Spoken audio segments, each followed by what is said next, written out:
Sa tayo po pa na ngayon ay gagawa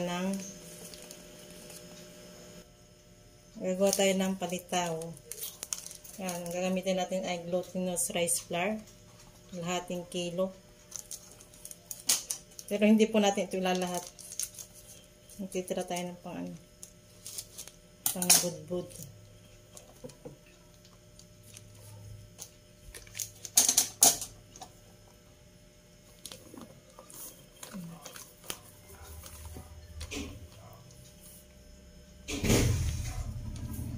Magtitira po tayo ng kaunti. Papagulong po natin dito yung palitaw para po hindi magdikit-dikit.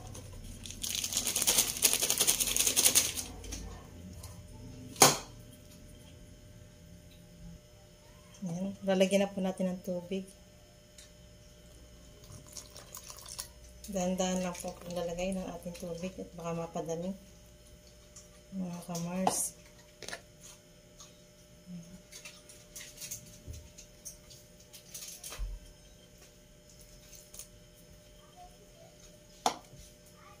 Lagayin lang po natin.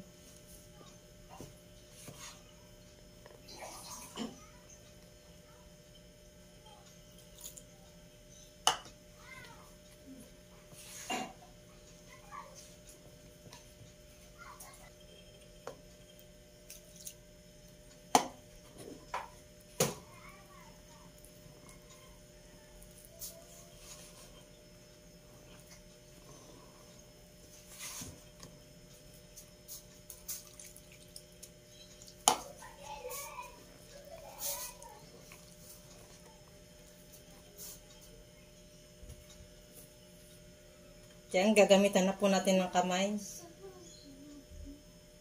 At ako nga po pala naghinaw na, mga kamars. Gagamitan po natin ng para mas madali po. Malinis na nga po pala yung aking. Hugas po tayo bago dumudot. Ang nagamit nga po pala natin tubig dito ay 1 in 1/2 cup ng tubig po. Nailagay natin dito. Atin lang pong i-mix ng ayos.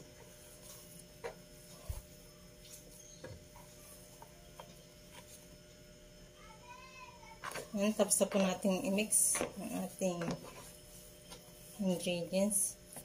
Yan po tayo magbibilog na. Ang ating palitaw. Balik lang po. Para madaling maluto. Lalagyan nga po pala natin ng cheese. Yan. Palaman sa gitna. Yan. Lalagyan na po natin ng palaman.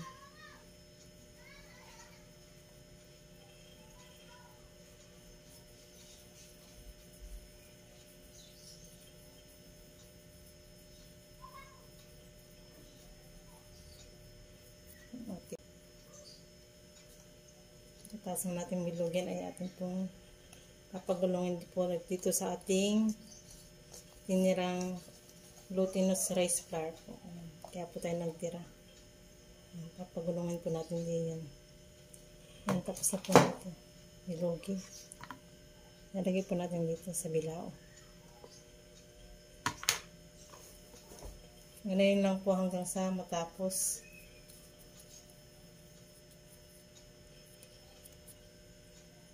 Ganun po yung ating gagawin, mga kamars.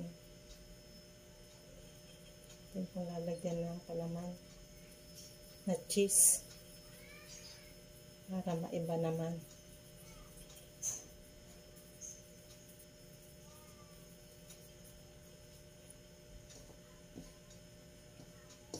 So, ating papagulungin dito sa glutinous rice flour.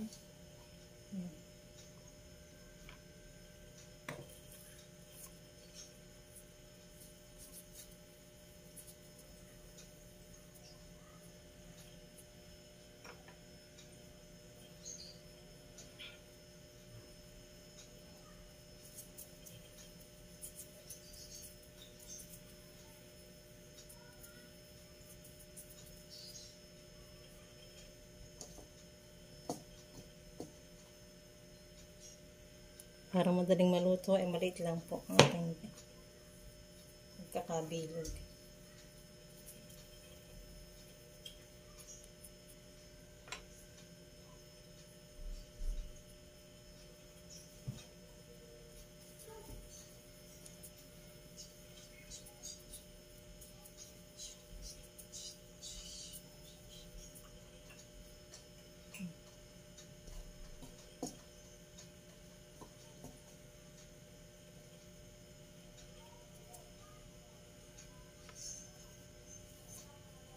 Hanggang sa matapos. Ganun lang po ating gagawin, mga kamars.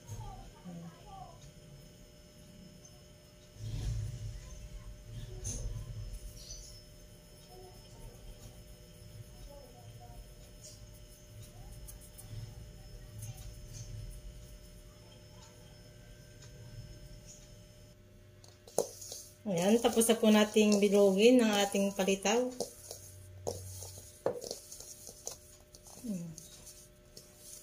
Palitaw balls ang ating pong ginagawa, mga kamars. Ayan. Tapos na. Tayo po magpapakulo na ng tubig. Ito na po ating nagawa lahat.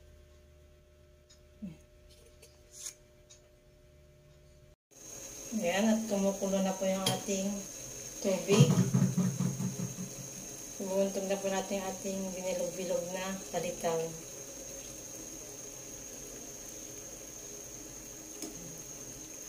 Ito na po natin.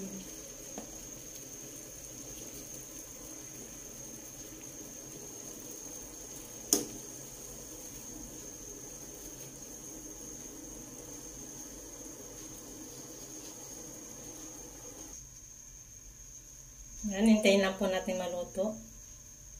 At pag po yan ilumutang na yan, ibig sabihin po ay luto na po siya, mga kamars.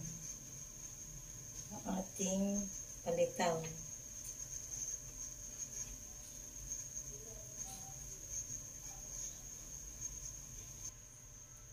Yan, hintayin lang po natin maluto ang ating palitaw balls. At para pong lumulutang na. Pag lumutang na po sila, ay yan po ay luto na.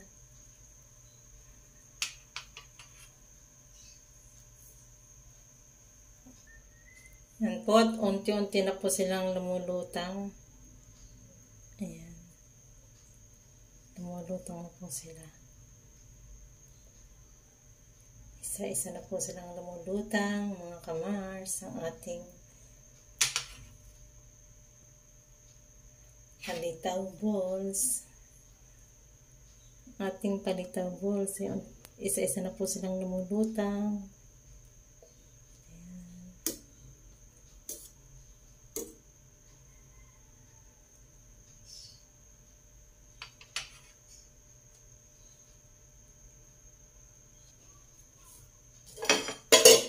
Nahunin na po natin.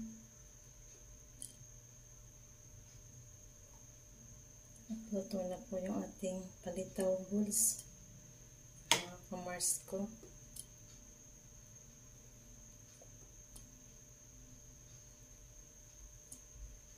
Isa po natin aahunin.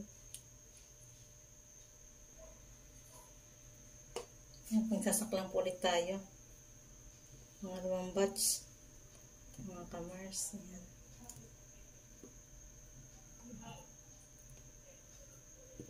Hintayin lang po ulit natin lumutang ang ating palitaw balls. At pag lumutang na po ulit, ay luto na po ulit yan. Atin na po ulit aahunin, mga kamars ko. Yan.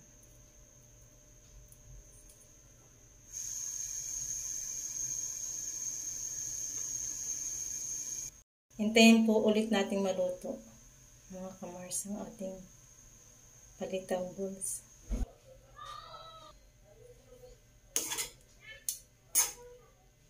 Ayan, at luto na po yung ating ulit palitaw balls. Aahunin na po ulit natin. Ayan, Tapos na po ito.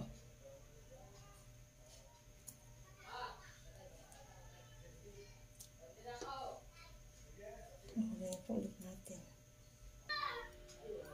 Ito na po yung ating palitaw balls.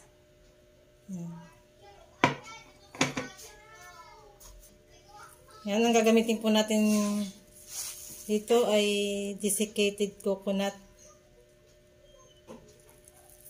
Ating pong gagamitin dito sa kagaan. Sa ng palitaw. Meron tayo dito asukal. Konting asukal.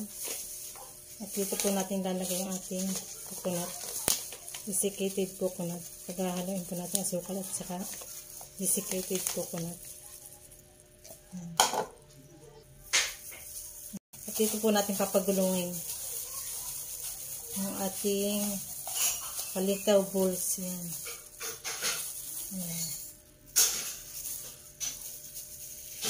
Papagulungin lang po natin hanggang sa matapos. Ay ganun lang ulit po ang ating gagawin.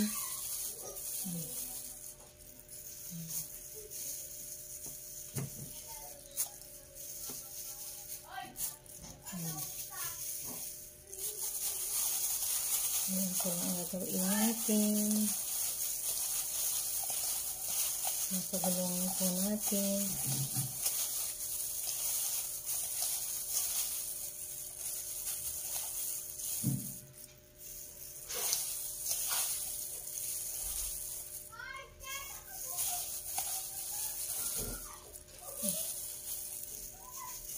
Ito masarap at yan po sa loob niyan ay may cheese. May cheese po yung loob nito. Walang sasarap.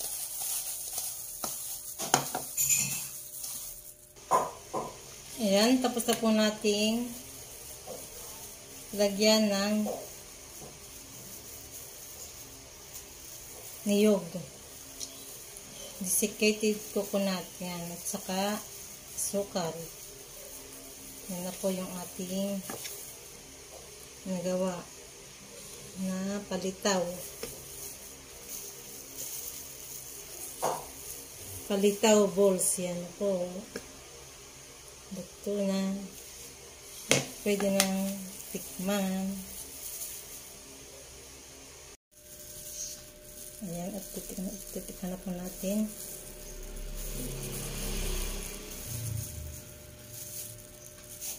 Ayan. Ayan po, ayan po yung cheese niya. Try nyo na pong lutuin ang ating palitaw balls.